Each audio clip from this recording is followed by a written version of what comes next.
Well, hey everybody, it's us, the Zeratis again, and we just wanted to make a video. We came back from Guatemala about a month and some days ago. We just want to make a video just to thank everyone who supported us, and also just tell you a little bit of what God did in Guatemala. Yeah, so once again, just thank you to everyone who prayed for us, who contributed financially. We couldn't have gone on this trip without you guys, so thank you. We had the best time in Guatemala. We loved our team that we were with. We really got to know them well, actually before the trip, but throughout the trip it was great. We got to ride for 10 hours on a bus, which is awesome. We got to see all of Guatemala, basically. We did, but so once we finally got to where we were going, we stayed in a town outside of El Pajal, which is where San Antonio Huista. Yes, we stayed there. But every morning we'd have to drive 45 minutes to an hour, and that's where the community was that we were working with.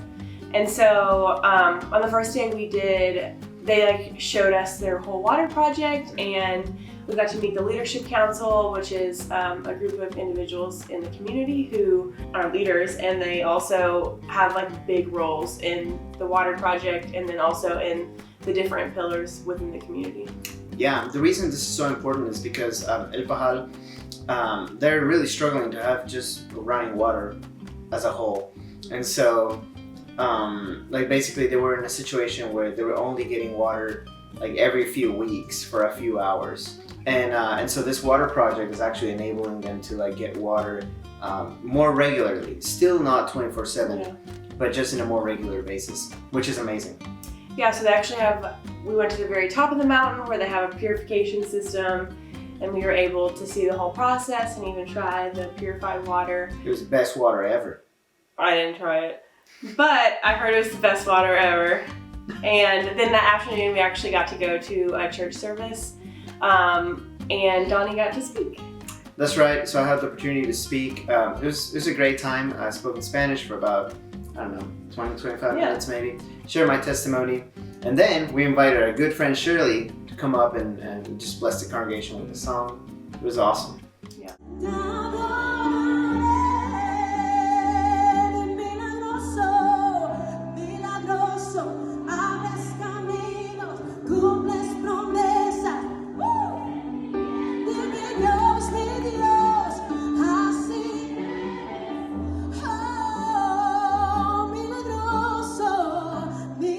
Yeah, so 2 of the days we went to local schools that they're partnering with, and so one of those schools was an intermediate, and it was grades 4, 5, and 6 in one classroom, and then kindergarten in another classroom.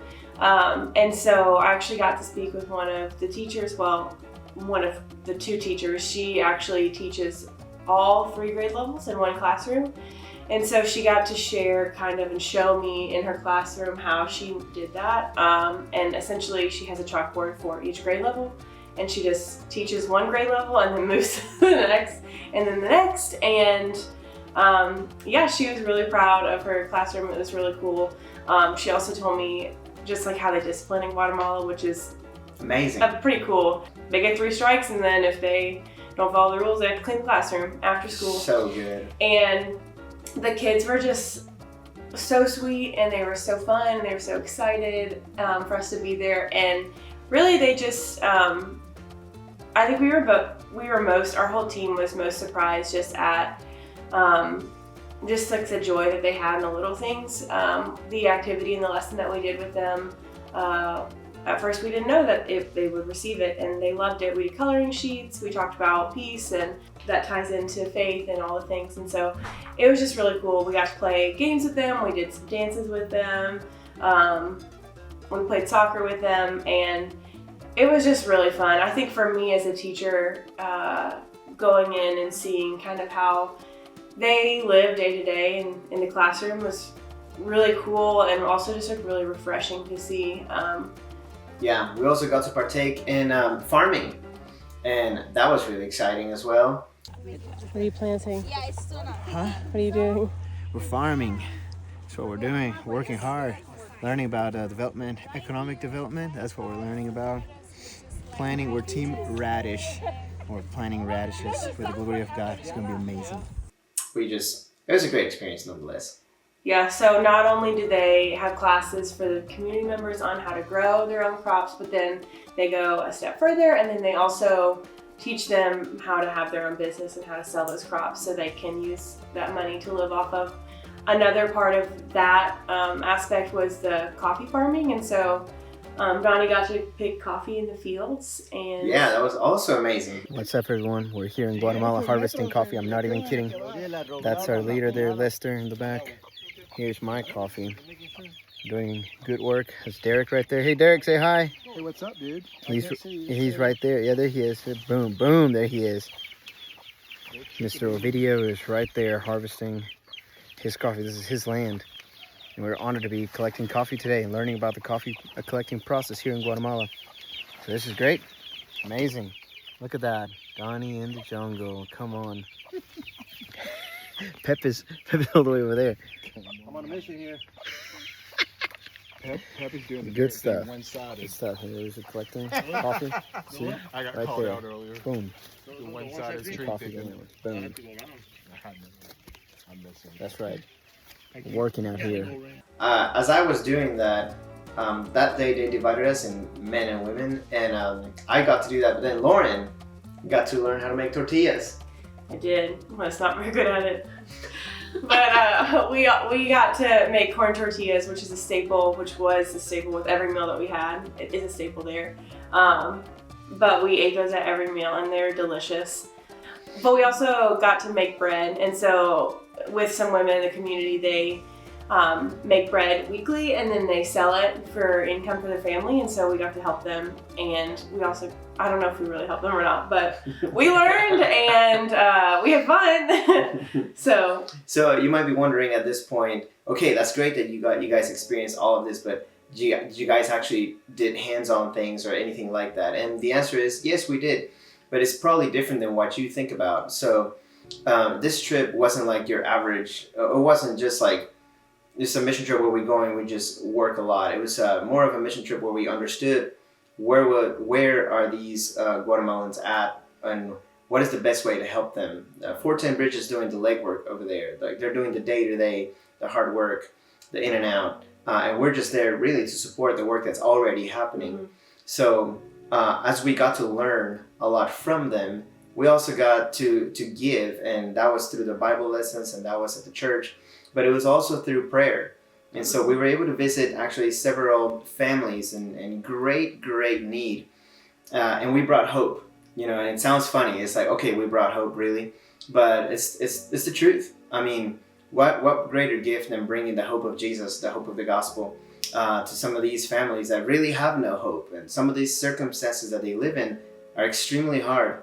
And the only way that they can really get through it is with the hope of Jesus, which is what we were there to do. And so that was a great time, a great time of prayer. 410 is partnered with community members to bring physical therapy and speech therapy and other therapies that these individuals need. And so they do that every 8 days. They have a community member that has a truck pick up the kids and also adults that have special needs, and then they drive them to the city to receive their therapy.